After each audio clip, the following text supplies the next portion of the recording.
It's more okay. So the issue is, basically the way I think about this is that, and it really kind of flows on from my PhD in why good people do bad things. So the problem is, it's the way people justify events changes the meaning of events, right? Yeah. And so at the moment, if you look at the moment, like, so you look at, so a young people like you, right? So you look at the Hmm. world and you can rightly look at the world and go, what the fuck are you idiots doing, right? Because basically, no, seriously, because if you look at it, you've got like, there's climate change. So there's so the latest research on climate change is there's a 50% chance that we're going to hit a 1.5%, sorry, 1.5 degree increase in temperature in the next 9 years, right? 9 years. So 9 years, you're only going to be, what are you going to be, mid-30s or something like that, right? Yeah. 9 years, it's nothing. So that's not even, you're not even midlife, okay? So 1.5% climate increase in temperature basically means that you have melting polar ice sheets, things like that. You have radical increases in like incredible storms. So, you know, in the last couple of years, we've seen pretty intense storms, like not just in Australia, but globally. So that's going to increase quite dramatically. So massive swings in temperature, like hot and cold, right? So this is all going to happen in the next 9 years. And what are we doing about it? Basically, fuck all. And how are we doing it? Because the people that are basically in government, like running government, running corporations, they are justifying why they can't do various things using a variety of flawed justifications, like, oh, everybody else is doing it, it's a stupid rule, anything like that. And it's not, it doesn't give us the opportunity to like create something completely different in the world, right? And really the way I look at it is the missing conversation in all of this is, what does good actually look like? So what sort of world are we actually trying to create, right? And the problem is so this comes back to the paradigm shift. So mostly the way we've organised like social structures and well, government, social structures, corporations, things like that, it's on the principles of competitiveness. So competitiveness, you know, so I win, you lose. And what I think is that the issues that we're facing in the world now are global issues, and so we have to shift from structures that are based on the principles of competitiveness to structures that are based on the principles of collaboration. And so collaboration means that we need to live and work together completely differently. And so people that are in, back to your original question, so people that are in government and business, what I think is they need to be thinking about these things in a different way.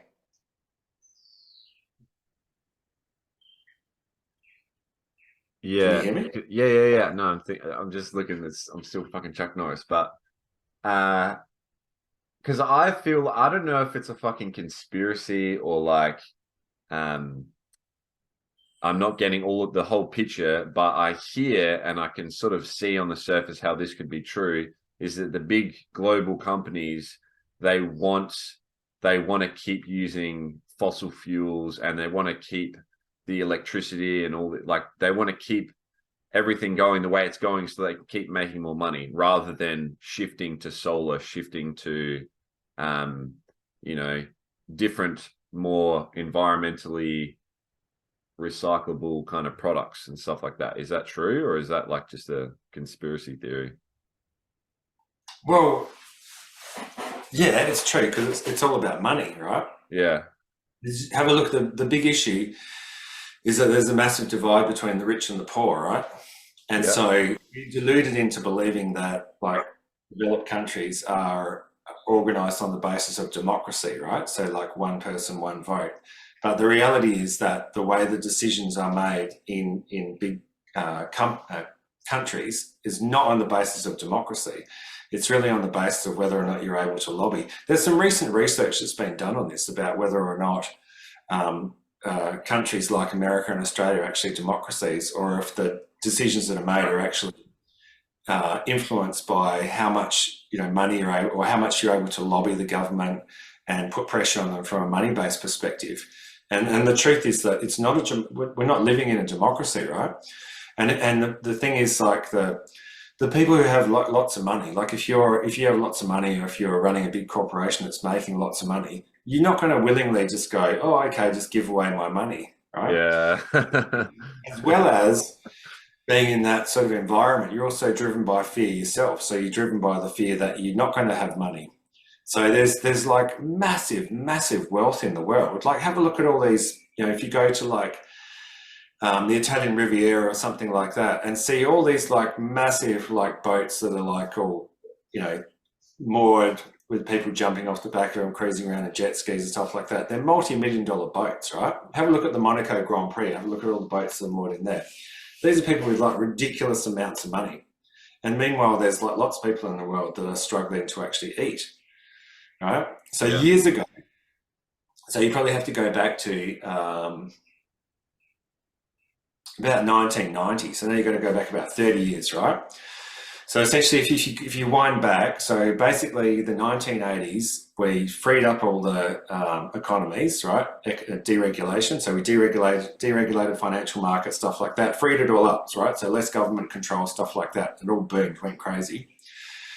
And around about sort of 1990, there's a lot of talk about, okay, so in an organisation, what does a socially responsible organisation look like? And there was discussions around like what the ratio should be between the highest paid person in the organisation and the lowest paid person, right? And the ratio at the time, the ideal ratio said was 7. So in other words, the highest paid person in the organisation should not be getting paid more than 7 times more than the lowest paid person. So the cleaner or something like that, right? So see how that's equality, that sort of stuff, okay?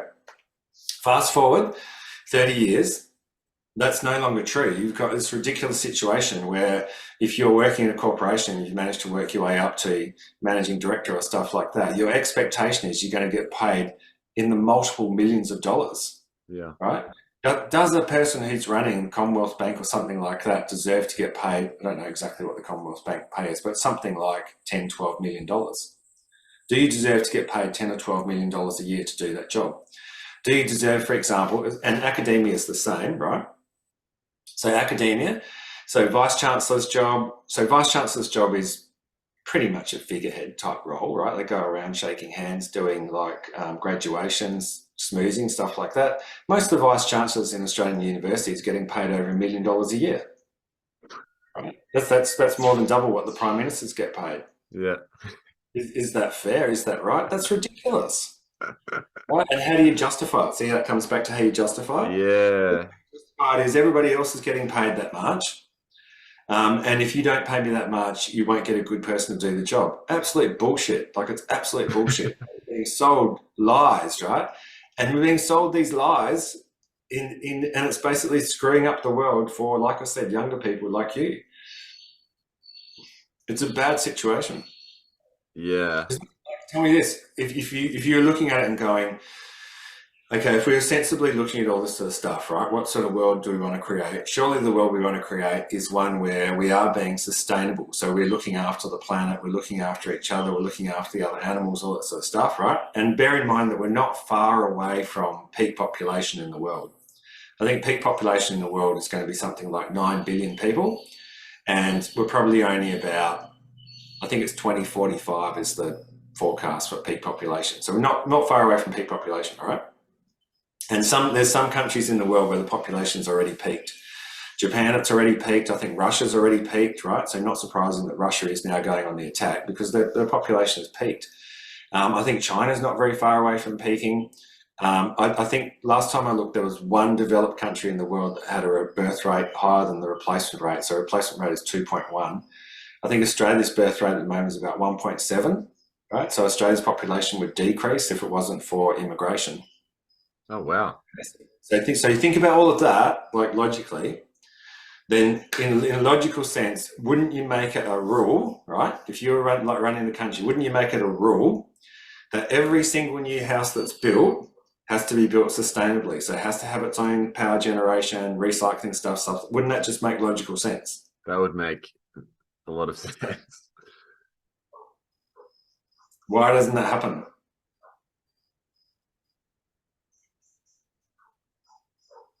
Well, my head says, like, if you look at a person and you go, why doesn't a person think about the end of their life? Like you say, you know, think of what you want people to say at your eulogy.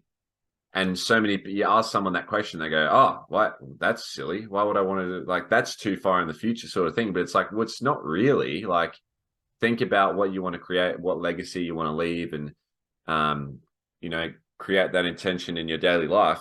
Because I don't think many individuals do that. So the collective group and the government, the leaders, they're not really thinking about that either. They're not thinking about, you know, 1,000 years in the future, which they probably should be if they want humans to live on and for us to have a greater quality of life, which I think as humans evolve, our quality of life should, you know, increase, which means we have a greater meaning and purposefulness in our lives. But I don't think there's much of a value in the Western world on having purpose, having meaning. Like, that's never really spoken about in the news or the government, which I think is a bit like, what? We talk about all the people dying in the world and all this horrible shit, but they don't even say, oh, by the way, guys, have you meditated today? Have you set your intentions? Like, no one wants to hear about that. Yeah, but see what I mean? The missing conversation is, what does good actually look like? Yeah. Right? So the missing conversation is the visioning question around, you know, what is the ideal? What do you actually want to create? And if you don't have that conversation, then by definition you end up just being reactive, right? Because if you're like in Parliament or something like that, you're basically just reacting to events as they occur, and you're thinking, oh, I'm only in power for like maybe 3 years. What can I do in 3 years? Yeah. And you're justifying a whole lot of things. See how it's the way you justify it? Justifying. And you can get caught up in, like, if you look at ethics, so obviously, you know, my area of speciality is applied ethics, okay? So if you look at ethics, so most of the ethics or sort of normative ethical theories, so normative ethical theories are addressing that question of how ought we to live. So they're static type theories. So if you follow like universalist type thought or religious type thought, you answer the question and then that's it, okay? Or utilitarian, you answer the question and then that's it. But the reality is that the world that we're living in now, we're living in this crazy, complex, changing environment where it's very hard to forecast the future. And so we need to think about this differently, right? And the way I think we need to think about it differently is to think about it intentionally. So what's your intention with regard to what you're trying to create? And what's your intention with regard to what you see as, I suppose, morally ideal or morally correct? And then go and do stuff about it. Don't go, oh, it's not my responsibility, can't do it, or everybody else is doing it, or it's a stupid rules. It's all flawed justifications that basically get us trapped in the crappy situation we're at now. In your book, at the end of Do, you say, paraphrasing, something along the lines of connecting to your soul and sort of listening to that inner vision. Do you feel if you are fulfilling the vision and the purpose from inside you that there needs any justification? Like, no, but the challenge, right? So the challenge in following that path, it's like if you're going to follow like a, whatever you want to call it, like a shamanic type path, or like a, you know, it's the path of freedom, really. So, and if you look at like philosophers through the ages, so if you look at, say, Martin Heidegger, as I said, look at like shamanic type teachings, whether or not you want to talk about, you know, Carlos Castaneda and teachings of Don Juan, or any of the American Indian or Australian Aboriginal shamanic type teachings, then from that perspective, like ideally what you want to do is you want to walk the path of truth. yeah, right? So all the time you want to have the courage to walk the path of truth. But sometimes when you walk the path of truth, you're going to do things that don't make logical sense, right? yeah, So you're going to want to go like traveling when maybe the logical thing to do might be to go and do a uni course, or go and you know, get a job, or save some money, or buy a house, or something like that. Who would do So that? see how like the rational mind is going to continue to actually undermine your capacity to create something sort of more, I suppose, empowering in life. And then also the structures that are in place in the way we live these days are very, I would suggest they're like very controlling. Because if you want to have freedom, you can't only, well, I mean, you can, but ideally what you want to be able to have is material freedom as well. Yeah. Right. So it means that in going down that path, what I would say is you've got to be able to follow the path that your heart wants to take you on. But I would also say part of you needs to accept the fact of like the type of society or the type of world that we're actually living in, and to make an allowance for that, and to understand that you have to actually find a way of being materially free as well. So see how it's like not as simple as just going, oh, I'm just going to do whatever my heart desires. Yeah. Do you see, how do you define materially free? Like like free of possessions, like minimalistic kind of living, or what do you mean by materialist? No, free of free of the control of the system. So freedom, I would say to you, is to be free of being controlled, right? So you're free to make whatever decisions you want to make. So in the world that we live in, you can't just actually just grab your stuff and like walk off into the desert, whatever, and just stake out your claim and start living. Yeah. Like previously, if you go back, thousands of years, whatever, you could do that, right? You could say, right, here's my bit of land, this is where I'm going to live. You can live off the land, etc. Now you can't do that. Now basically everything is controlled by the system. So if you want to be like free, materially free, you have to find some way of being free of the system, right? Which means ideally what you would do is you would have your own plot of land. You would be sustainable in terms of, generating your own electricity, ideally growing your own food, maybe bartering for various things, etc. And then you start being free. And like I've noticed there's quite a good movement happening in Australia to get off the grid. And again, like especially younger people who are going, you know what, I'm sick of the whole bloody system, I want to get off the grid. And that allows you to be materially free. And then you go through the other ones, so you're physically, emotionally, materially, spiritually, mentally free. All those things, like how can you actually be free?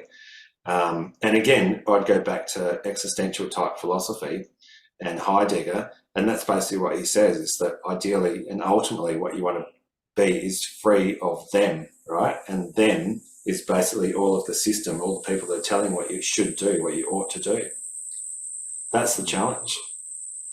Yeah, I think of that, like what you just said, in my sort of language, the way I see it is being more empowered. Because if you're not empowered financially, you'll be told what you're worth. If you're not empowered physically, you'll be told what pill to take and what organ to remove and things like that. So I think, especially mentally, like if you don't empower yourself with this kind of knowledge and look into, the meaning of your life, or existentialism, or just basic psychology with all your bullshit biases and the way you see things and like how other people operate and stuff, then you're just going to be told, oh, that's how people are. That's how you need to think. It's like you're told what to think if you don't. It's like, no, I can fucking get in a Land Cruiser and travel around. I can live off the grid. But I think it's like, from what you're saying, it's almost like you need to first be a part of the system and sort of follow the rules of the system so that you can then get out of it. What I'm saying is you have to actually understand and acknowledge the nature of the system that you're in. Right, yeah. What are the rules of the game? So you can go, for example, there's a variety of countries you go to around the world that are sort of underdeveloped countries where obviously it's cheaper to live, and you can live in a way where you're maybe freer than what you could here in Australia, right? But most of us would like to, like especially if we've grown up in Australia, we'd like to be able to live in Australia and be close to family and friends and stuff like that, okay? So then you go, okay, so how do I live freely in Australia? How do I be free materially in Australia? You have to actually get to the point where you can actually make some money and actually, like, ideally have your own property. You can go, for example, and do like an off the grid thing and go and actually live on somebody else's place and exchange maybe labour for a bit of land, but you're still not going to be free, right? Because you're always at the whim of the person who's actually controlling the land. They can say to you, you know what, I don't like you, you're leaving. There's nothing you can do about it. And it's what we're seeing now in like with, the rental crisis in Australia. So there's lots of people. So Australia has a very different view on rental properties than, say, Europe. Like in Europe, it's just accepted that people rent properties, throughout their whole lives. Like owning a property is not such a big issue. But in Australia, for whatever reason, the history is that you basically own a property in Australia, or you're basically scum sort of tenant type thing. It's the attitude. Like, yeah, I do get that. There's plenty of people who own properties in Australia where they bought the property purely as an investment. They couldn't give a shit about the people who rent the property. They're only looking at them as the tenants, right? So according to the tenants, they've depersonalised them, or sorry, dehumanised them in the language, right? They're not a person, not an individual, they're a tenant, okay? And as soon as you dehumanise somebody, that allows you to do basically unethical things and basically treat them like a tenant, not a human being, violate their rights to freedom. There's plenty of like property managers and property owners who go in and like do inspections and things and take like 100 photos. So walk through somebody's house, somebody's home, and take photos of all their personal things, their kids' stuff. Yeah, that's actual fucked, isn't it? See? And they think nothing. I see that online. Well, you're just a tenant. Yeah. You're just a tenant. See how it's dehumanizing? Yeah, and then it's like, yeah, my pipes are leaking. I'm paying $400 a week. I keep telling you, and they're like, oh, well, we'll just kick you out if you don't stop complaining. We'll just kick you out. It's like, what? They had same thing. I gave a presentation just recently to the Queensland Youth Housing Coalition, which helps like homelessness and stuff like that. And leading up to, I was looking at some of the research, and there's some research was done like through winter on the percentage of like rental properties that basically had completely inadequate insulation and heating, and the percentage was like really high because basically the people who own the properties could not give a shit. Yeah. They're just looking at it as an opportunity to make money, and they're just making money out of people who can least afford to actually, pay that sort of money. See how, again, like you're creating this divide in society between the haves and the have-nots, but the reality of the situation is we're all in this together, right? So unless we can find ways of actually working together and collaborating and helping each other, we're completely fucked. How do these big companies and governments justify the fact, like that difference? How do they justify the rich versus the poor sort of thing? It's not my responsibility. I'm just following orders. I'm following the rules. Everybody else is doing it. Like I said, there's only if you look at it, there's only 7 flawed justifications, right? So a flawed justification, it basically allows us to do something bad without having to reassess ourselves as being bad. Yeah, that's right? Yeah. Wow. So it's not my responsibility. Yeah. I deserve it. You deserve it. They deserve it. So rich people deserve to be stolen from because they've got lots of things, right? So you deny their rights. It's a stupid rule anyway, right? Or it's also if you think I'm bad, you should see them. So, for example, look at the COVID protests recently in Victoria, when the protesters were doing quite brutal things against the police, and the way they justified it was, well, you should see what they're doing to us, right? In the meantime, they're trying to actually promote the idea. It's like a little 5-year-old staff, and they're basically abusing police. What do we go up to? 5. Everybody else is doing it, so I've got no choice. Everybody else is doing it. I think that's all of them. So I missed one. Do you see what I mean? So we get caught up, right? So we get caught up in, when we're assessing situation, we get caught up in whether or not it's right or wrong. So we're looking at values and principles, go, oh, you're wrong, I'm right, okay? Or we look at it from a utilitarian perspective. So greatest good for greatest number, least harm to least number. So we're going to put the hospital over there because 1,000 people are going to benefit and 10 are going to be harmed, rather than over here where 500 people are going to benefit and 100 are going to be harmed, right? See, that's utilitarian type thinking. Mm-hmm. Or ethical relativism. So we say, when in Rome, do as the Romans do. So if I want to do business in Africa, then the standard way of doing business is you pay bribes. So everybody else is doing it, pay bribes, right? And what I'm saying to you is that those normative ethical theories that underpin that way of looking at stuff, they basically are lovely in a sort of a classroom type setting, right? But the reality is that time has moved on from Aristotle and the Greeks like 2,000 years ago, or even the religious stuff from thousands of years ago. And now we're living in this environment where it's changing really, really fast. We're living in like what the US military called a VUCA environment. So it's an environment characterized by volatility, uncertainty, complexity, and ambiguity. And in that environment, what we need is a dynamic way of making these sorts of decisions. And the key thing that we need to actually drill into is the relationship between intention, actions, and justifications. So what's your intention? What are you actually trying to create here? What's the action that you're taking? And what's your justification? and not justifying it on the basis of these flawed justifications, like, excuse the French, but like the fucking Russians at the moment, or we shouldn't say the fucking Russians, we should say Putin, right, is justifying invading another country and fucking killing people, right? Killing people. He's killing women and children. Like in 2022, he's fucking killing women and children. And his justification is, oh, thousands of years ago, Ukraine was part of Russia and you were threatening us, so we're going to do it back to you because you were going to militarize. Fucking bullshit. Like, how? Right? And of course, all the military weapons manufacturers are all rubbing their hands together. They're going, fantastic. Let's send billions of dollars of weapons to Ukraine to go and unload against the Russians, because then we'll have to build some more. Like, fucking bullshit. Like, why, if we, again, see, what's your intention? What's your action? How's your justification? Oh, they're doing it to us, so they deserve it. See, ridiculous. What's your intention? Oh, we want to create a peaceful world. Oh, what action would be aligned to that? Do you see how wrong it is? That's like in this cartoon. What's your intention? You're living in a peaceful world. Okay, why are we producing all these fucking weapons? Why?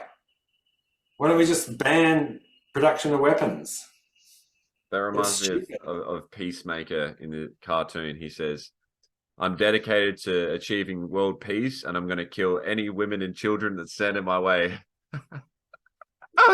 It's like, so it's kind of sounds like Putin has a very lower-minded, immature intention of like, well, you did it, so, and this used to be like that, so I'm just going to send my bombs there and fucking kill you and take it back because I deserve it.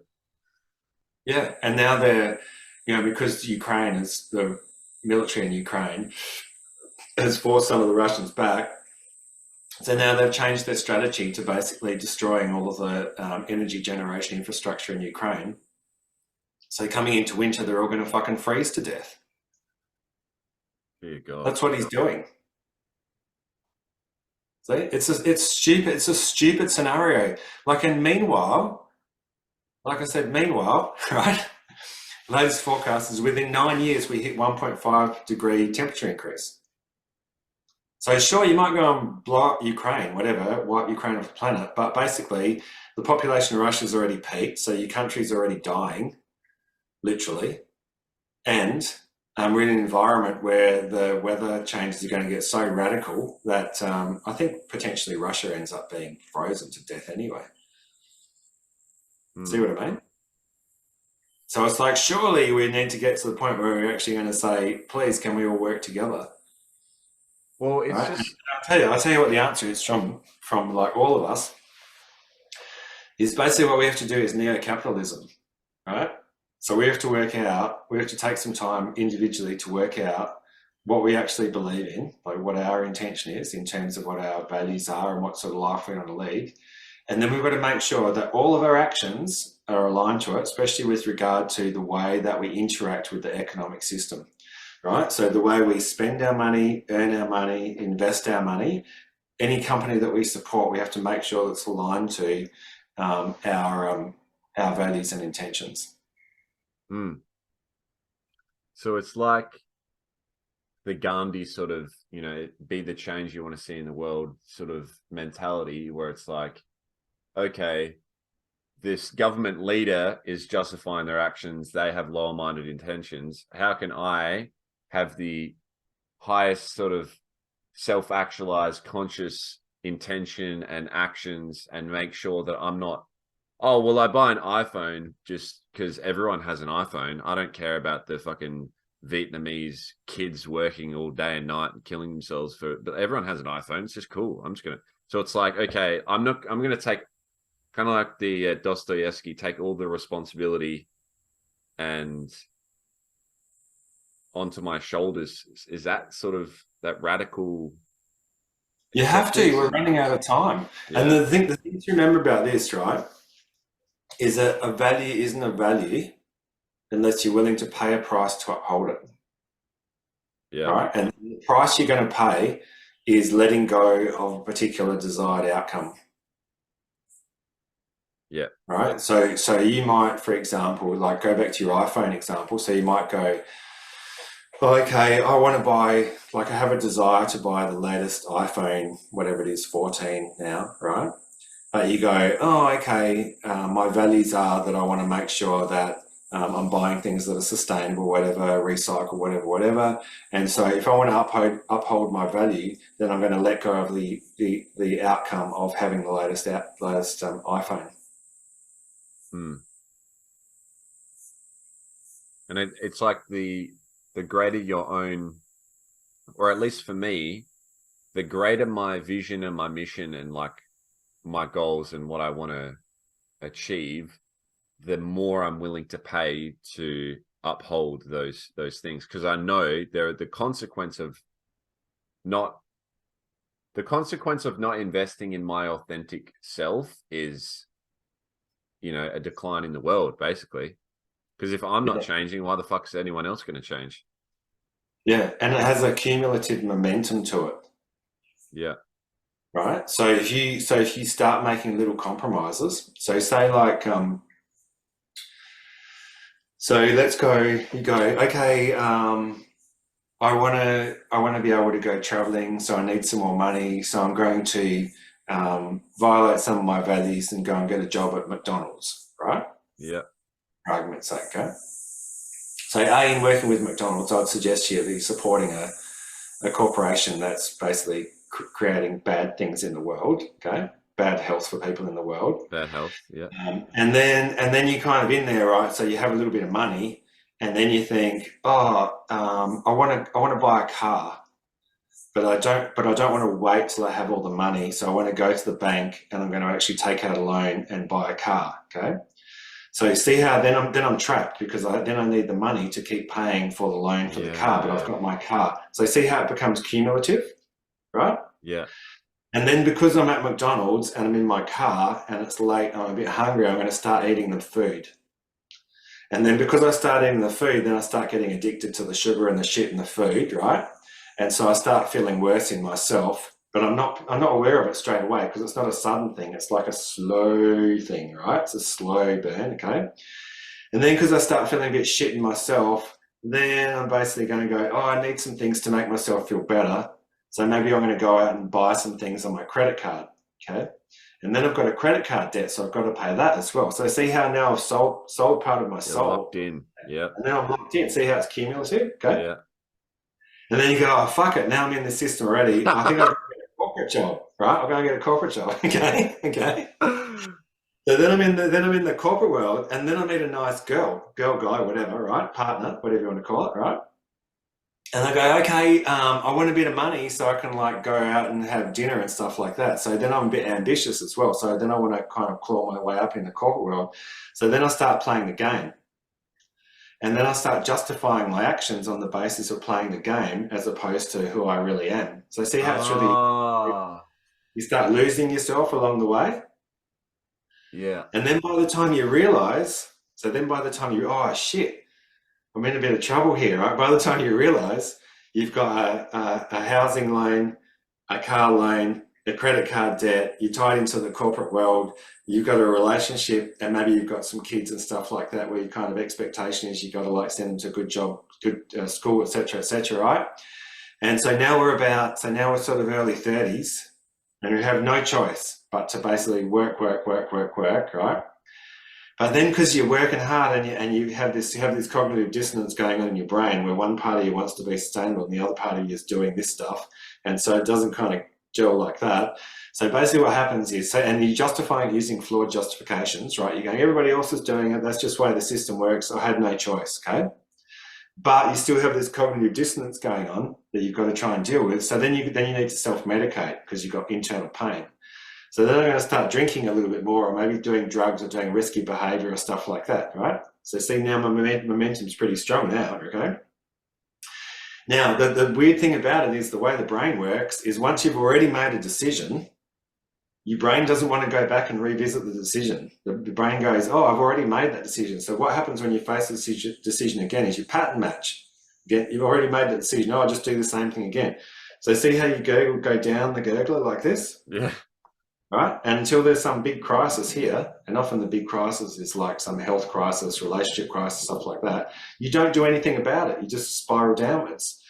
And like the weird thing about life is that the further you go through life, the faster life goes. And you can say, oh, it's because every new year is a smaller part of your overall life. That's one way of looking at it. But you can also say that basically what happens is you're repeatedly coming across situations that you've already faced before in some form.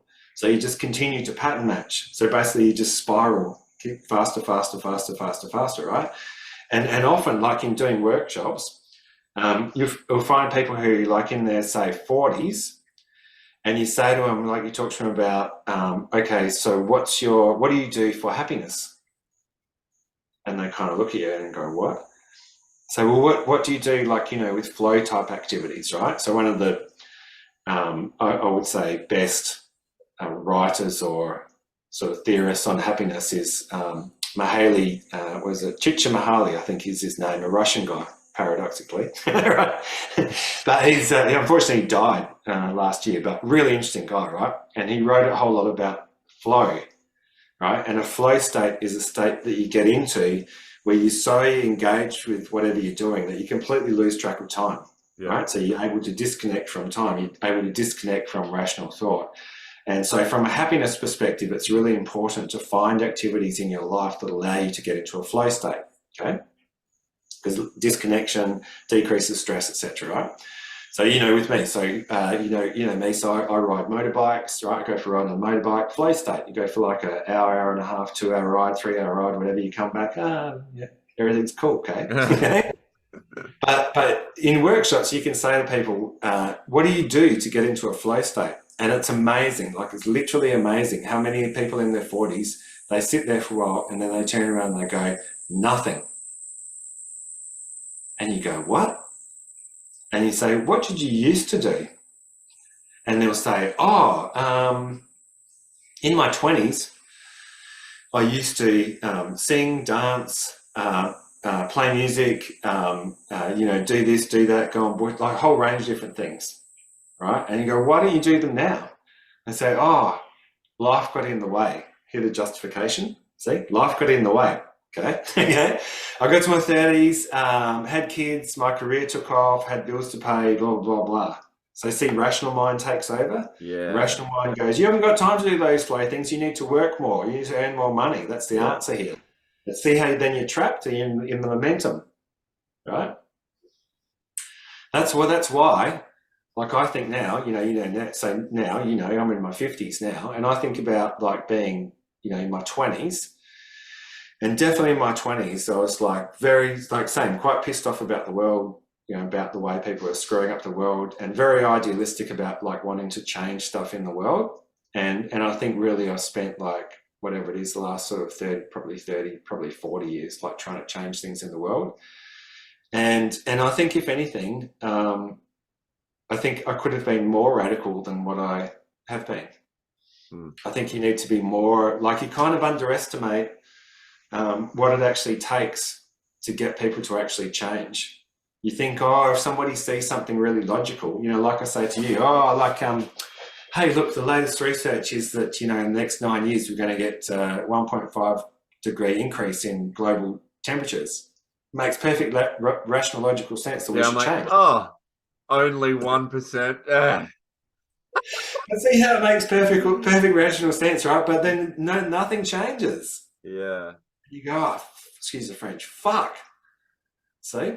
Or you say, can you see that, wouldn't it make perfect rational sense to like live your life more sustainably and more, in an environmentally friendly way? Get solar power on your house, like have an electric car, all that sort of stuff. Yeah, it makes all perfect rational logical sense. But see how again, then you come back into the system.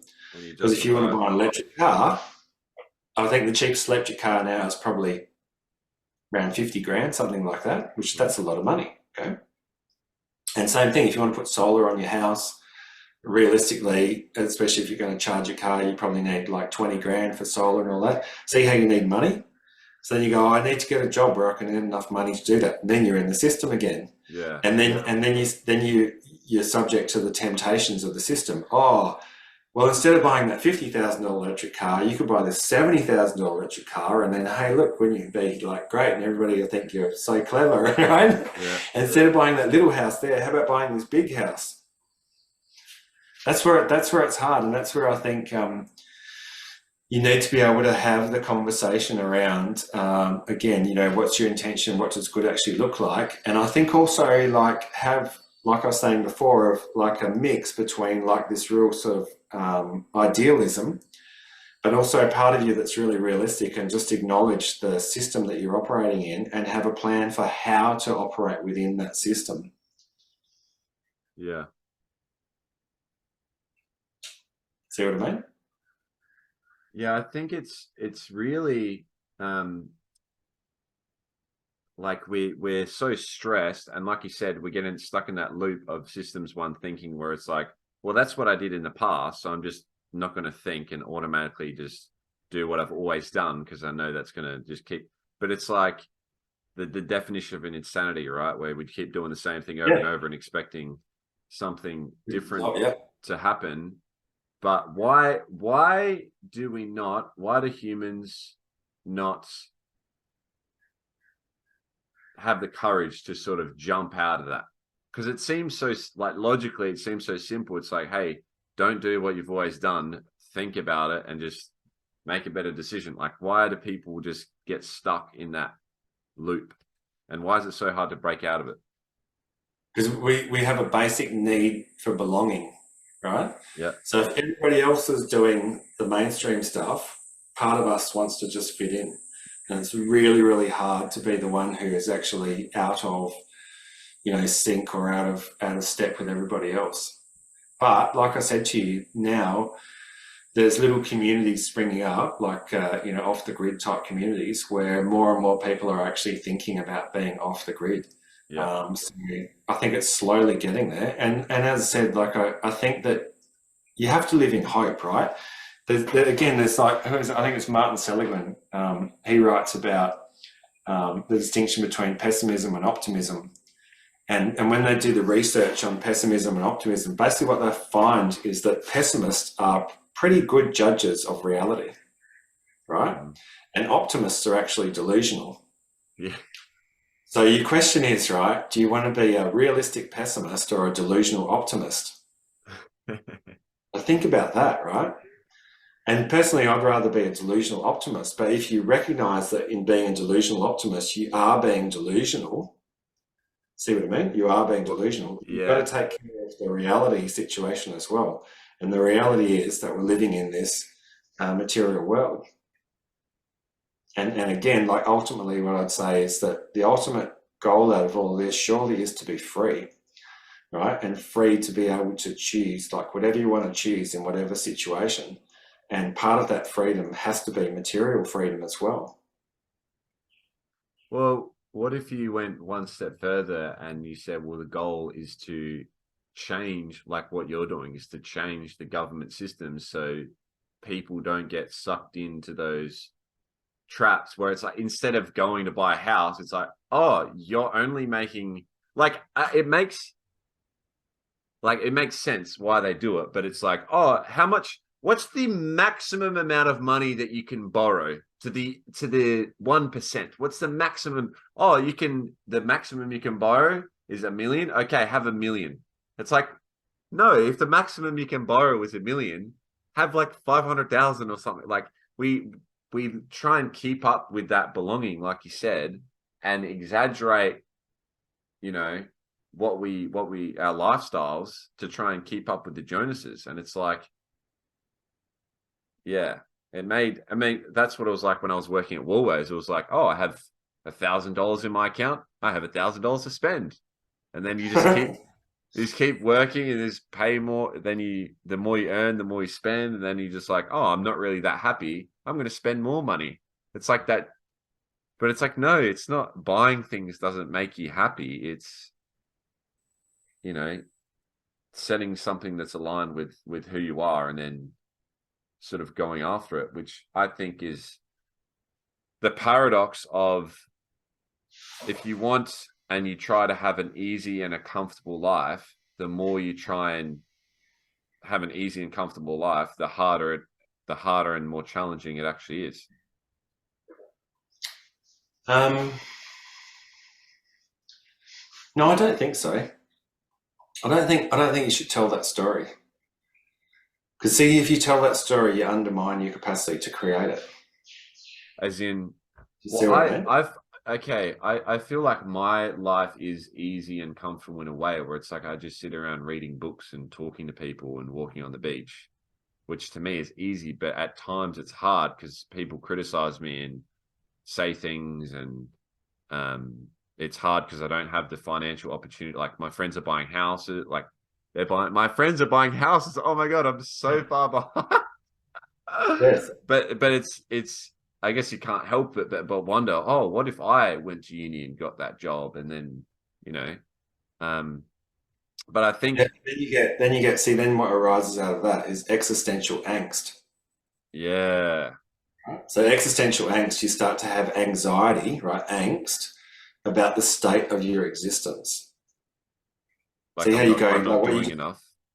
yeah, see what you just said then? So then you go, oh, wow, my friends are buying houses. Oh, I'm so far behind. See how you Yeah, like get that, right? Creates anxiety. yeah, And then rational logical mind goes, you should go and get a proper job and go and buy a house. yeah, And dream idealistic self says, no, I want to be free. And rational mind goes, no, you need to go, no, right? See how you have this internal conflict, yeah. right?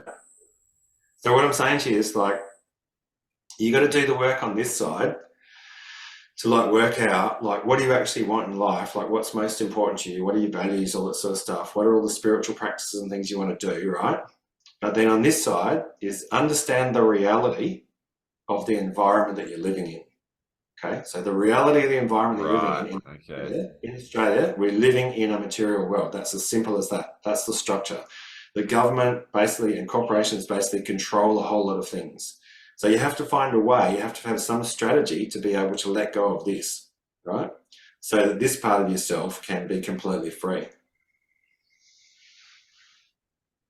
Okay, so what would be your practical steps to, like, let's say it's the 40-year-old that never gets in the flow state and he's got the kids, he's got the house, he's got credit card debt, he's in a job that he doesn't like. Like, where do you start? So I go back to intentionality, right? And so the first thing in all of that is like understanding, and I think it's worthwhile again, like looking at like research in these areas. So you can look at like the spiritual teachings, all that sort of stuff, right? You say, because that kind of like, what do you say, sort of can tell you like what the ideal might be, right? So the ideal might be to be free, peaceful, blah, blah, blah, blah, okay? But I'm down here at the moment, right? So how do I get to there? Say, right? And so if you look at the research on this, and it's worthwhile looking at intentional change theory. So Richard Boyatzis is basically teaches intentional change theories. It's based on 30 odd years of research. And interestingly enough, it's an existential model as well, right? So the first thing to understand is don't waste your time trying to fix yourself, right? Don't waste your time trying to fix yourself. There's nothing wrong with you. What would that look like? Like going to therapy or because see the way that we're educated with Socratic type philosophy is when we're faced with a problem, so we go, oh, I haven't got enough money to buy a house or something like this, or like you say, all my friends buying houses, right? And with Socratic type philosophy, your first reaction is to do root cause analysis. So you turn backwards and you basically go, what's wrong with me? How did I become like this? And how do I fix myself? Yeah. Okay? Yeah. But see how the first part of it is that what's wrong? There's something wrong with me. Yeah. Right. And if there's something wrong with me, then I'm going to beat myself up. Oh, you idiot. See, there's something wrong with me. But from the state of, from the perspective of intentional change theory or existential philosophy, your first task should always be to make peace with self. Mm-hmm. Right? So make peace. Don't waste energy beating self up. Make peace with self. Like wherever you're at now, like whatever's happening in your life, however fucked up it is, make peace with it. Right? Whatever's happened in the past to get you here is perfect. Whatever's happening now is perfect. Make peace with it. Right? See? And then from a place of peace, then go, and if I wanted to change something, right? So if I wanted to change something, what would my intention be, right? And the three questions are, what would the ideal look like? What would it feel like? And why do I actually want it? Okay, that's the three key questions, because basically what happens is, so go back to the pattern matching stuff and what you're dealing with in terms of your brain, the way your brain works, okay? So with your brain's going to default the whole time into pattern matching, right? So we think most of the time we're thinking about things, but up to 90% of the time we're just pattern matching. We're just mindlessly pattern match, right? And if you've created like sort of not bad, so I don't want to use the word bad, but if you've created sort of made negative choices in the past, or you've got negative habitual processes going on, your brain is automatically going to pattern match against that the whole time. And that's why it's really hard to change. So it's like like imagine like a horse and cart on a muddy track, right? Yep. So when it goes down the track the first time, it kind of slips around, right? But then when it goes down the second time, the wheels drop into the tracks, okay? Then when it goes down the third time, it drops into the tracks even more, right? So basically it makes deeper and deeper ruts. That's basically what's happening in your brain. You make deeper and deeper ruts. And that's why it's hard to get out of situations. See how situations have momentum? Right? And the more you go, oh, you're a fucking idiot, why did you do that, rah, rah, rah, right? What happens when you do that is all you're doing is you're feeding energy to the ruts. Yeah. Right? You're giving energy to the ruts. Like in your brain, when you're making neural pathways in the brain, the way you reinforce the neural pathways is through basically, or this is kind of simplistic way of looking at it, but through emotional energy. Right? So it can be positive or negative. Like can be, oh, you're so good. It can be, oh, you're a fucking loser. Right? Yeah. But you're basically feeding that. So always your first task is make peace with self. Make peace with exactly what you're now. Okay? How can you, my strategy with clients would be, okay, you're really not liking that part of yourself or that thing that happened. I'll go, okay, well, what's the benefits of doing it? What would your, like meditating on it, or what other strategies can people use to be grateful and make peace with things? Because if I was hearing that like 4 years ago, I'd be like, no, I'm not. There's no making peace with that because I am a piece of shit. I'm stupid. That's not possible. I'd go start with a day. One day, okay. One day, right? Yeah. So one day today, you've got today. How can you make peace with today? How can you just enjoy today? Simple as that, right? Dude, that's so good. Like fuck trying to go into like yeah. Like basically what you got to do, you got to bring the time horizon back as close as possible, right? As much as you can bear. Because when you're in a you're suffering from existential angst, beating yourself up, stuff like that, you're thinking out there, you're thinking, oh, it's never going to get any better. Yeah. Right? I'm in a fuck situation, it's never going to get better. Okay, wait a minute. If you bring it back to a day, one day, if you just focus on the day, so, oh, today's fucked. Okay, what about an hour? Yeah. Like 1 hour. Seriously, 1 hour, okay? Okay, that's an hour, whatever. Yeah, people go, oh, the last hour's been all right. You could enjoy the next hour. Yeah. You know what I mean, right? And then how do you do it, right? So the first thing is intention. See, what's my intention? What would good actually look like? What would good feel like? And why do you want it? Right? And the reason why you want to ask those questions, okay? So what does good look like? So if you can't imagine it, you can't create it. It's simple. If you can't imagine it, you can't create it. So tell me what it looks like, right? And you go, fuck, I don't know. Well, tell me, have you ever seen any happy people? Oh, yeah, I've seen them on TV. I've seen them. Okay, what do they look like? Oh, they're smiling. They tell jokes. Oh, okay, see how it looks like. See? Yeah. See? What does it look like? Oh, it looks like that. Then what does it feel like, right? So now we want to go heart, okay? Because remember, rational mind is going to trap you in same old, same old. Rational mind is going to give you all these reasons why your life is fucked. Because rational mind's pattern matched against all the fucked up things that you've done. Oh, yesterday you did this and blah, that's why you're a fucking loser. And last week you did this, that's why you're a loser. Last month you did that, that's why, see how I've got a rational logical, fuck that, right? right? No, because that's what traps you. That's just pattern matching. That's trap, right? So we want to flip it the other way. We want to go, what would it actually feel like? What would it feel like to be happy? Oh shit, it would be really good. Like I'd, be more relaxed about things, etc., right? And then the third question is, why do you want it? And the reason why you want to ask why you want it, and this goes back to the question that you asked a minute ago, right? Is when you're trying to engage, so when you're trying to change, you need to engage systems 2 thinking, right? So systems 2 thinking is the part of the brain which is engaging in higher order conscious reasoning. Systems 1 thinking, the key characteristic is you can't turn it off. So if I say to you, what's 2 plus 2, you can't stop 4 jumping into your head, right? So this part of your brain's always going to pattern match. So like things never work out for me. I've got all this evidence to show why it never works out. I come into a situation, I go to a job interview. This part of my brain's going to continually pattern match. Oh, it's a job interview again. This is going to be fucked because it's always going to be fucked and I'm a fucking loser. See? See how that's rational and logical. Makes perfect sense.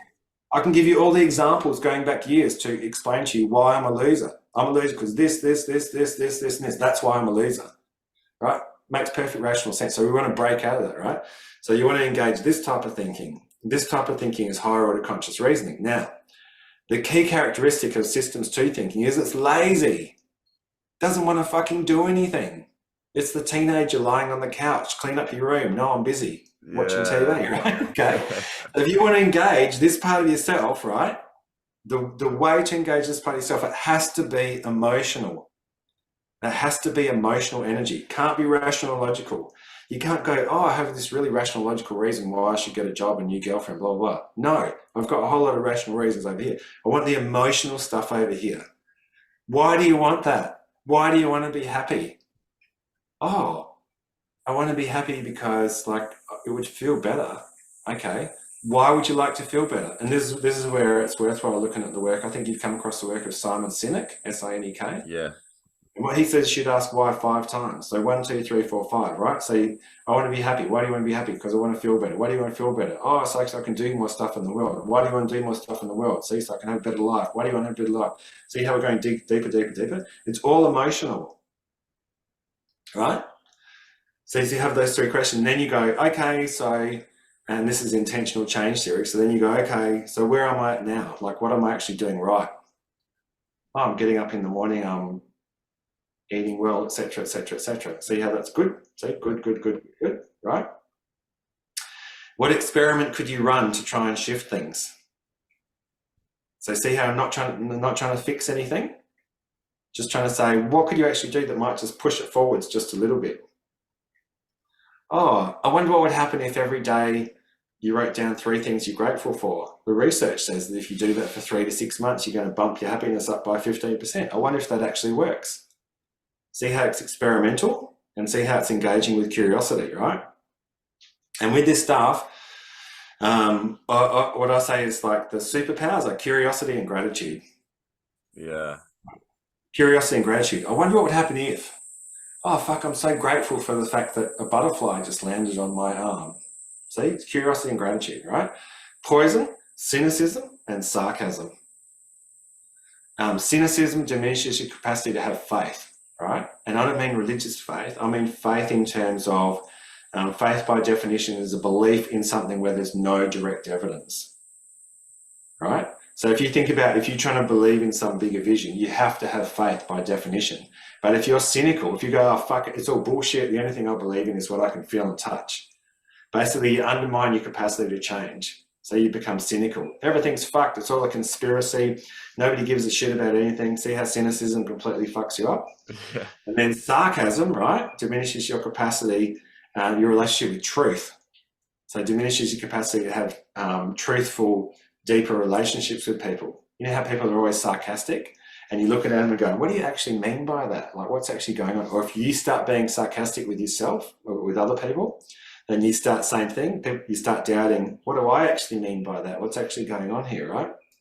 So you want to try and always gravitate towards curiosity and gratitude, and you just want to run little experiments, all right? So you go back to your situation. So I'm fucked up, I'm 40, my life's shit, blah, blah, blah, blah. How do I start to change?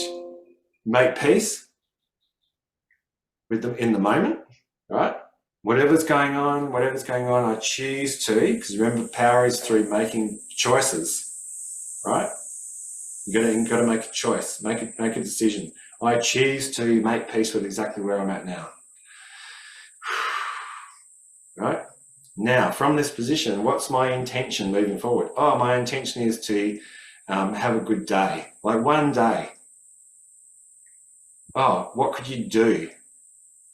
In the morning, I'm going to set my intention. During the day, I'm going to check in my intention. At the end of the day, I'm going to say, what did you do right today and what are you grateful for?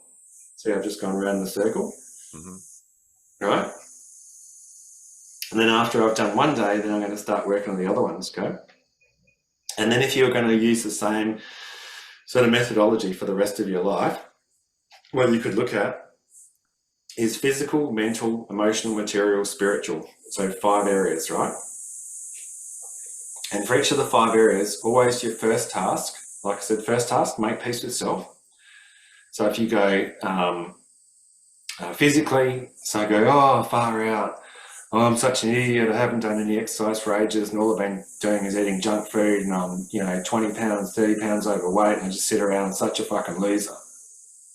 Great story, but how about you just make peace with self, right? Make peace with self. Whatever's happened, not going to beat myself up. I'm making a firm decision, not going to waste energy beating myself up. I'm going to make peace with exactly where I'm at now. And then you go, okay, what would good actually look like? Oh, good would look like I'm fit, flexible, and energetic, right? What would that feel like? Oh, fuck, I'd have so much more energy, like I'd feel good about myself when I look in the mirror, when I weigh myself, it's all good. Other people would say to me, oh, you're buffed, all that sort of stuff, right? Why do you actually want that? Okay, why do you want it? Oh, I want it because C5, dun, dun, dun, dun, dun, dun, dun. Okay, what experiment could you run to try and shift that forwards a little bit? Oh, I wonder what would happen if every day I went for a walk around the block for the next 2 weeks. See how I'm just playing with it? Yeah. Okay, for the next 2 weeks, every day, all I'm going to do is I'm just going to go for a walk around the block, right? And at the end of 2 weeks, then I'm going to assess my experiment. Did it work? Do I feel better? Oh, I actually feel a bit better. Oh, great. See how I'm gathering some more evidence over here to balance up this side? Because remember, this side's going, you're a fucking loser, you're overweight, blah, blah, blah, blah, blah. This side's going, yeah, but I just went for a walk every day for the last 2 weeks and I'm feeling better. See how we're getting some more evidence? Because ideally what you want to do, so from an existential perspective, right? So time's going future, present, past. So the future's coming towards us, right? And then becoming the past. So you want to plant seeds over here in the future. So here's the seed. Oh, maybe it works to go walking, right? So see how that starts to become more evidence over here. And ideally what you want to do is you want to retrain yourself to pattern match against this rather than that. Yeah. See what I mean? That's how you create change, like slowly, slowly, slowly, slowly, bit by bit by bit. Not trying to fix anything. So there's the first part of my question is, from my experience, I've found, so for the last, I don't know, ever since the start of this year, I was like, okay, it's a new year, let's set some goals. What are my goals? So I set some goals and was like, yeah, they're kind of like, at the time I thought, yeah, they're inspiring. I'd love to do that. That's important to me. That's make me feel good, all these sort of things. But then I kept procrastinating and, self-sabotaging. I felt, beating myself up, that sort of thing. And it wasn't until I set bigger goals that really scared me when I started to actually connect to them a lot more, where I was almost like the Joseph Campbell mythology thing, where it's like, if you're on your own adventure and you're really going into the dragon's lair and the real darkness of who you are, that's really what makes you feel alive. And I was reading something about you in your book where it was like, it made me think that people who are following their dreams, they are so grateful and feel so fulfilled in every moment. They're like, well, I could just die right now, but I'm so because that's right. It was the fucking karate, the sensei story where that someone's like, yeah, all right, how long to be a black belt? And the guy's like, 10 years. 10 years? What if I work twice as hard? And they're like, 20. The sensei says 20 years. Oh, okay, I'm going to come in twice a day. How long? 30 years. And he goes, how am I working it? It's like, you've got one eye on what you're doing and one eye in the future. You're not present. You're not grateful for the actual journey of it. And that made me think, like, if I set these big goals that like scare the fuck out of me, but they make me, I'm like, wow, like the difference of feeling inside of yourself where you set a big scary goal and you break it down into like, what am I going to do today to move one step closer to that? And it's like, I fucking did it. Holy shit. And you're just so much more grateful.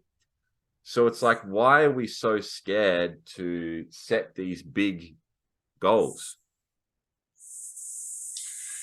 I think because we're scared of failure. Yeah.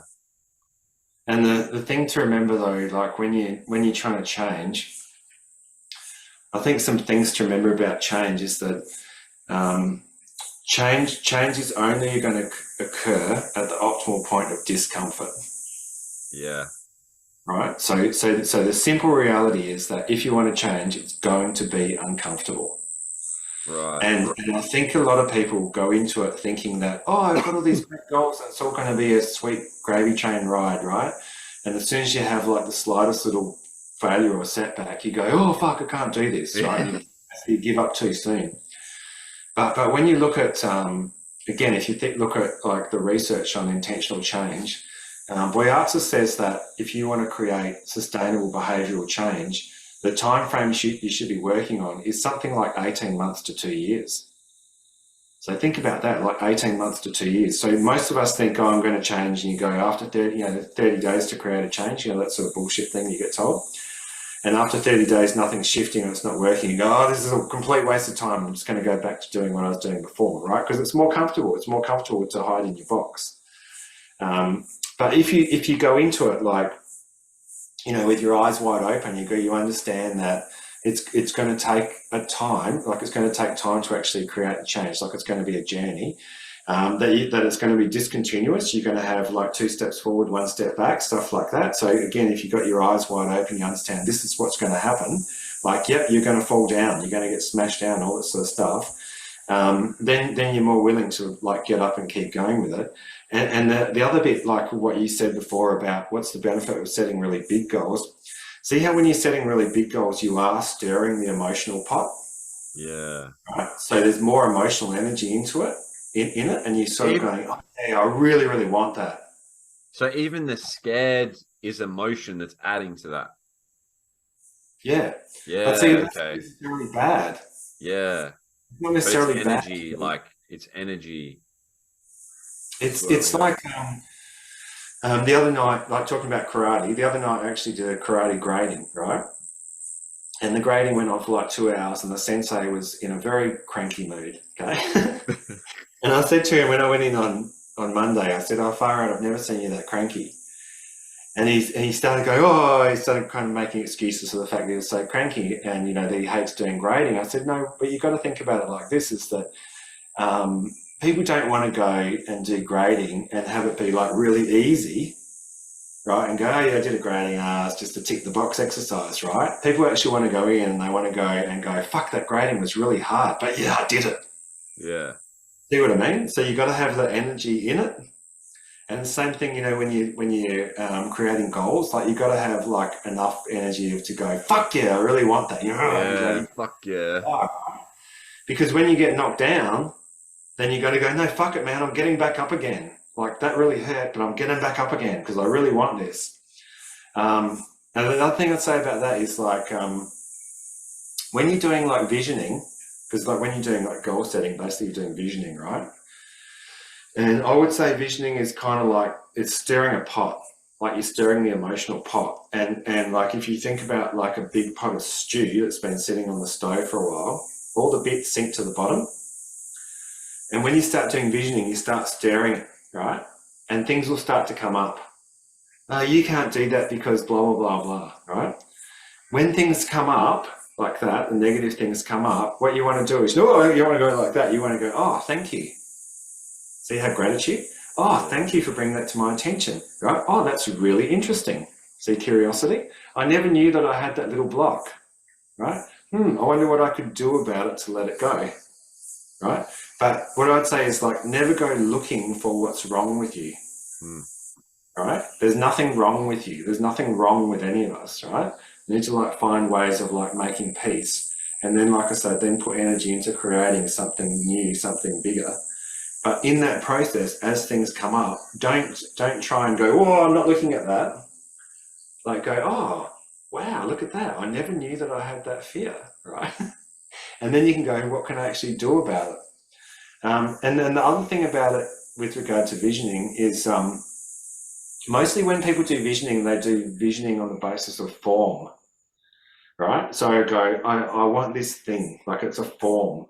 But I think when you do visioning, you really should do visioning on the basis of essence, right? So what's the essence of what you're looking for? So like I said, if we go back to, if you just do visioning on like physical stuff, you can go, oh, I want to be like, 85 kilos, 12% body fat, able to pump, bench press 240 pounds, something like that. See how it's all form. And then if you don't get it, you go, oh, you're a freaking loser because you're 14% body fat, you're too fat, right? And what's the essence? What's the essence of what you're looking for? The essence of what you're looking for is, oh, okay, I want to feel really good and comfortable in my body, right? I want to have plenty of energy. I want to have strength so I can do things, and I want to be nice and flexible. See how that's essence? So when you're trying to create essence, I could fail on my bench press target or my weight target, but I could pass on the essence. See what I mean? And same like with say material stuff, I could fail in terms of making this much money, but the essence of really what you're looking for in terms of money is a sort of a feeling of abundance and a good relationship with money. So not lack. And like I know, I'm sure you do, like lots of really rich people that don't have that. Like people that have literally millions of dollars. I know people that have got millions of dollars, multiple millions of dollars, they have multiple houses, stuff like that, but they're fucking miserable, tight-ass bastards. They're constantly worried about money. So you're not rich, you're poor. Yeah. You have things, but your essence, you're poor. Yeah. See what I mean? I know other people that have nothing. I don't actually like think about like a friend of mine who's like a shamanic type practitioner who has like fuck all. He's got a little old car, rents a house, and all that sort of stuff. But in terms of spirit, it's very, very rich. Like very, very rich. He's not concerned about like monetary things. He's happy to like go with the flow, follow spiritual paths, stuff like that. See what I mean? So you want to look for essence, not just form. So how do you have both but not fall into the trap of the form? Play with it. Like set up ritualistic type practices in your life that allow you to go round and round in circles, right? So mostly the way that we are taught to think, like again with Socratic type philosophy, it's very linear type thinking, right? So got a problem, what's the cause, how do I fix it, solve, done, right? Set and forget. And also the brain wants to set and forget as well. So the brain wants to say, oh, I've made the decision, that's it, done, okay? But actually what you've got to be able to do, you've got to hack it and create these little circular feedback loops. And again, like if you look at sort of what do you want to call it, sort of ancient type teachings, older type teachings, they all have these rituals, right? So rituals around equinox, solstice, full moon rituals, anything like that. See, it's all about cycles. It's all about circles.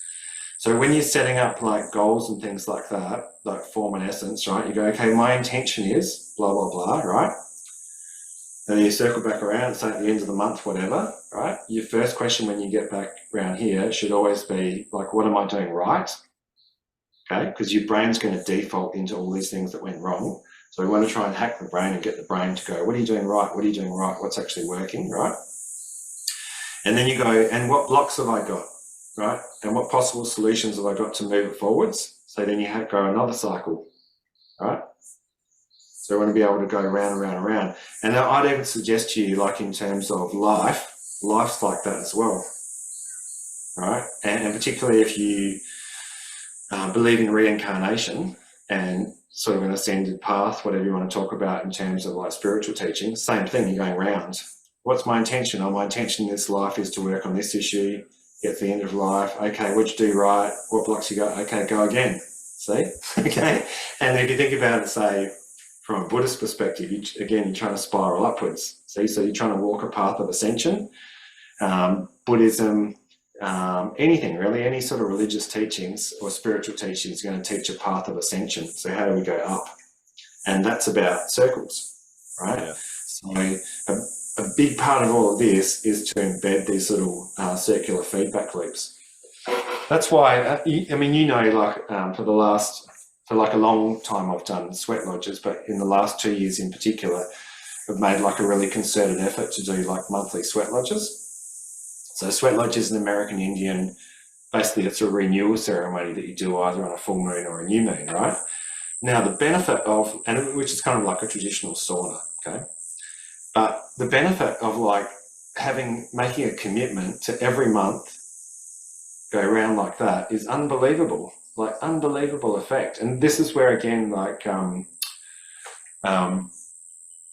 I should say with this, because this is a really important point, is that when you're doing like visioning or life planning or anything like that, you don't want to lock it down too hard, right? Because you want to be able to create opportunities for serendipity.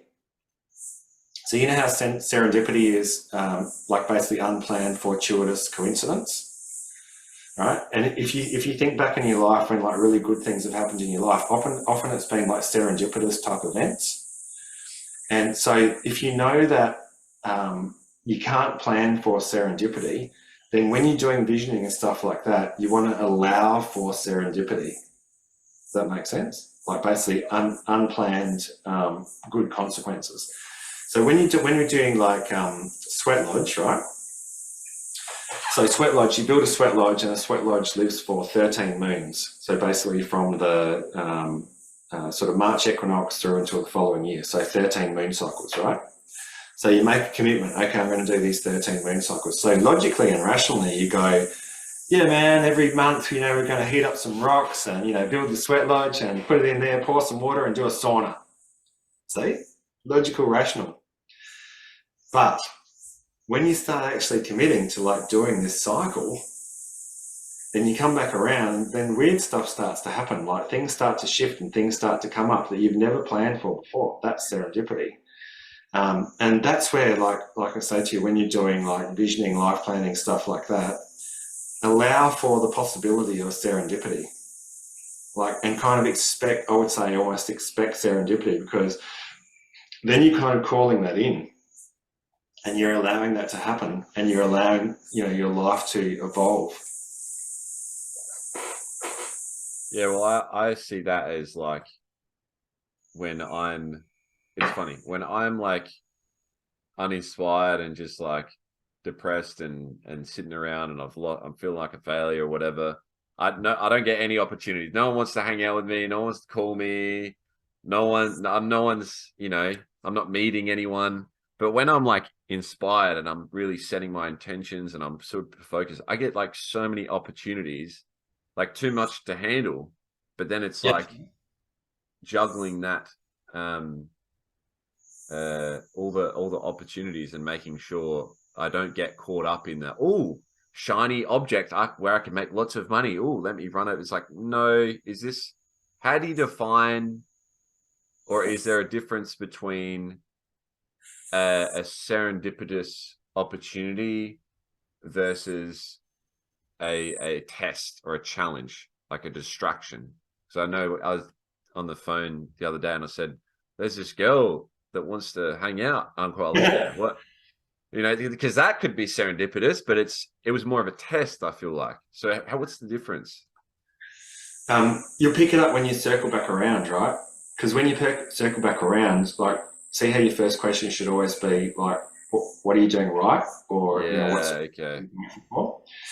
And then you want to go, what challenges have I got? I've got this person's come into my life and I'm not sure whether or not it's a good thing or a bad thing. So then you can go, okay, so is that aligned to your values? And see why it's so important to be able to do the visioning type stuff? Because if you haven't done the visioning type stuff, you can't ask that question. Yeah, okay. You know what I mean? But if you've done the visioning type question, you said, you know, from my perspective, what does good look like in my life? Like, how would I like to be living? What are my values, etc. Then you can go, okay, is this person in this relationship aligned to that? Or am I justifying it on the basis of one of those flawed justifications? Oh, I deserve it, they deserve it, it's a stupid rule, it's not hurting anyone, what's your problem? Just having a bit of fun. So yes, but you're violating the value that you have here of, you know, respect for self, whatever it is, peace, serenity, whatever. Yeah. See what I mean? See how the two go together? That's why it comes back to like ritual practices and habitual type events. Like if I think about, like, I'll show you actually. So I used to do, years ago, I used to do, like, at the end of the year, I'd sit down and do like a big, like, kind of like a spreadsheet thing on what my goals were and what my values are and what I was going to do and all that sort of stuff, right? And then over the years, as it's evolved, this is my whole plan for this year. There's this one little sheet of paper. That's it. That's it, right? Oh my God. Right? One little sheet of paper, because all it says is 2022, my primary goal for 2022 is inner peace and happiness. That's it, right? And then it says, so some of the values, balance, collaboration, grace, alignment of duality, gratitude, faith, and flow. Okay? That's nice. And then I have 10 little habits. Let's see how it's habitual practice. 10 little habits. Daily practice. So daily practice is in the morning, what's your intention during the day? Are you on track? End of the day. What did you do right today? What are you grateful for? See how I'm trying to create a good day, right? The second little habit is speak appreciation. So look for opportunities to speak appreciation. So get a cup of coffee in a cafe before I leave when I say, thank you, great coffee, right? The third one is fasting weekly and, you know, doing intermittent fasting and quarterly fast. The fourth one is new moon review and letting go of the past. So see how, again, the cycle. So new moon, what's my intention for the new moon? 5 is allow serendipity. See? 6 is the karate stuff. So karate stuff is like helping me with the physical stuff and also becomes a flow type activity. 7 is be prepared, right? So actually put effort into like making sure that I'm prepared, because you know how I do teaching and presentations and things. So actually making sure I'm actually properly prepared. 8 is read, and you go, why read? But read, right? And for next year, I just actually downloaded this. I saw on one of the podcasty, what was that thing? Anyway, they had David Bowie's 75 top books. Oh, really? Yeah, I think one of my goals next year might be to read some of those. Number 9 is don't waste energy on shit behaviour. So don't waste energy beating yourself up, beating other people up, being an arsehole, whatever, right? Just don't waste the energy. So you know how you said, oh, the other day I felt bad and started thinking about shit. Don't waste the energy, like complete waste of energy, right? And number 10 is spirit work. So do sweat lodges, do vision quest, do medicine work. That's it.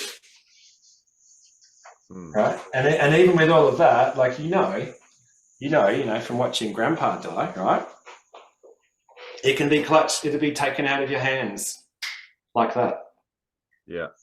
Yeah, that's saying, but by the grace of God go I. A friend of mine the other day, so a friend of mine I went to school with, I saw a post on Facebook. I had no idea this had happened to him. His wife posted a post saying that 27 weeks ago, he was looking after their, I think he must be, it's probably only 3-4 years old. They've got a 3-4-year-old son. And he was at the top of the stairs and he fainted. And he fell down the stairs, fractured several ribs, had a bleed in his brain, all this other sort of stuff. Was unconscious, was lying there on the floor for apparently a couple of hours until somebody found him with his son trying to wake him up and mop up this big pool of blood, right? 29 weeks ago, he's only just got to the stage where he's sort of up and about again. So he obviously could have easily died, right? So that's the other thing, you know, with all this stuff, is to remind yourself of the reality of life. Reality of life is can be taken away from you like that. So then you come back to be grateful. Like actually have your intention to be grateful, focus on being grateful. Like, and being grateful is just about habitual practice. End of every day. What did I do right today? What am I grateful for? See how it's just a little thing. And you just do a little thing, you do a little thing over and over again, then you're bringing that future towards you.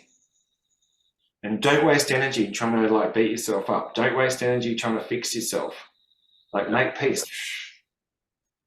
Flip it around the other way. Put the energy into creating something new. That's why I was saying to you, go back to the start of this conversation of looking at like governments and business and that, and basically what we're trying to do with work at the moment is try and encourage those people to have that conversation. Okay, what would good actually look like? Like what sort of world are we actually trying to create?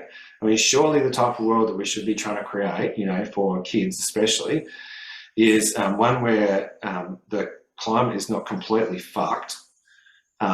Two, where we're being like peaceful, where we're not fucking shooting each other, or God help us, like shooting freaking missiles at each other. You know, we're living peacefully with the other, you know, creatures on the earth, whether they be, you know, the dolphins, the whales, all the land-based creatures and all that sort of stuff, right? And basically that means that we need to like embed habitual practice and have the conversation around what does good actually look like, and stop making like, or using these flawed justifications that allow us to do bad things. What is good? Hey? What is good? Is good like what do you think good is? In terms of life, or in the context of the world. Like I know you just described. like I said, yeah, creating a world where, you know, there's a level of you know, care for each other and care and compassion for each other. There's a guy called Franz de Waal, I think his name is, who did research with morality in animals, right? So he studied like chimpanzees, and basically what he found is that the key things were hang on, I'm trying to remember. I think it was empathy. I think it was empathy, compassion, and reciprocity, something like that. So basically just about, you know, having empathy for other people, having reciprocity. So if somebody does something good for you, give it back to them. And basically, as I said, like looking after each other. I mean, it's pretty simple, but we make it so complicated, and we have this system that kind of like drives us apart. Yeah, I that's something that stood out in something you wrote as well, was like we walk past people and don't even look at them and just pretend they don't exist. It's like that's the world we're living in, where we don't even acknowledge other people. Yeah. So here we go. It's not my responsibility. Yeah. It's the homeless person who's begging. You don't even look at him. You go, it's not my responsibility. Yeah. How do you think we can help people of like the lower socioeconomic kind of class without, so Rockefeller used to like help charities and stuff, and he had 4 things. He said you don't want to rob them of dignity, accountability, productivity, and responsibility. So I don't know if you'd agree with those, but how do we help the homeless and the people who are struggling to find work and struggling to educate themselves, and the kids especially? Like how do you see that change happening? Yeah, there's some really interesting research on that, where basically the research would indicate that if we just actually gave everybody a basic minimum wage, then it has like really significant implications long term for like well-being, participation in society, all this sort of stuff. So the act of like trying to kind of hold people down by like essentially, you know, if you're on the dole, you haven't got any money. If you're on the dole, like you're below the poverty line, you're flipping struggling. So why would we imagine that we're somehow doing people a favour by giving them such a piddly amount of money? We should like radically increase the amount of money that we're giving to people who don't have any money. And ideally, I would say build like thousands and thousands of houses and just give them to people, because there's a portion of society that's always going to struggle with like mental health issues, drug issues, and stuff like that. And basically, what they need is to be looked after. As simple as that. Like it's not rocket science. And there's some stuff. There's some. What's the saying, like in traditional societies, is that the measure of a community is how you look after the most frail and the weakest people in society, like the elderly, the sick, the mentally, whatever you want to call it, handicapped, challenged, whatever. How do you look after that? How do we look after those people in our society now? Most of you go, oh, get away from me, stuff like that, instead of actually doing something about it. Yeah, DeMartini had a funny joke where he was talking about like morals and ethics and stuff, and he's like, is it good to be happy? Well, if it's really good to be happy, then we should just kill all the sad people and the broke people. And it's like, well, you just go around killing them. That's what some people want, is like they want to just like pretend they don't exist. Yeah, it's stupid. Yeah. Yeah, I'm going to have to go in a minute. Yeah, that's all right. We'll wrap it up. Where can people go to sort of find out more about you and with my stuff? So you can go. So as you know, I did a podcast. I did 12 episodes of the podcast. So it's called the Sacred Path School. So you can go Sacred Path School on Facebook, Sacred Path School on LinkedIn, Sacred Path School on YouTube. So the podcast, the video is uploaded to YouTube. And also the podcast is on, Apple Podcasts. So you can listen to that. That's about 12 episodes of that. There's also a variety of courses you can do on Thinkific. So Thinkific, same thing, the Sacred Path School. And if you're interested in the more sort of, I don't know what you call it, sort of corporate-y type work, then the Ethics Advisory Services, so Ethics Advisory Service on LinkedIn, or Dr. AC Ping on LinkedIn, or go and buy the books. You can buy books.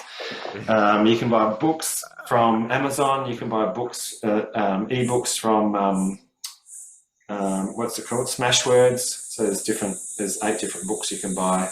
But I would say first of all, with the existential stuff, have a look at the podcast, or have a look at the YouTube channel. On the YouTube channel, there's an introduction to existentialism that explains existentialism, and then the 12 episodes basically go through some of the stuff we've talked about today about how you actually do that, how you create a system for self-mastery.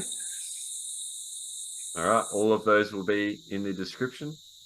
Thank you for your time. I appreciate you, Uncle. Very good, Mitch. All good to talk to. Uncle. Okay, goodbye, everyone. Thank you. All right, cheers, everyone. Bye.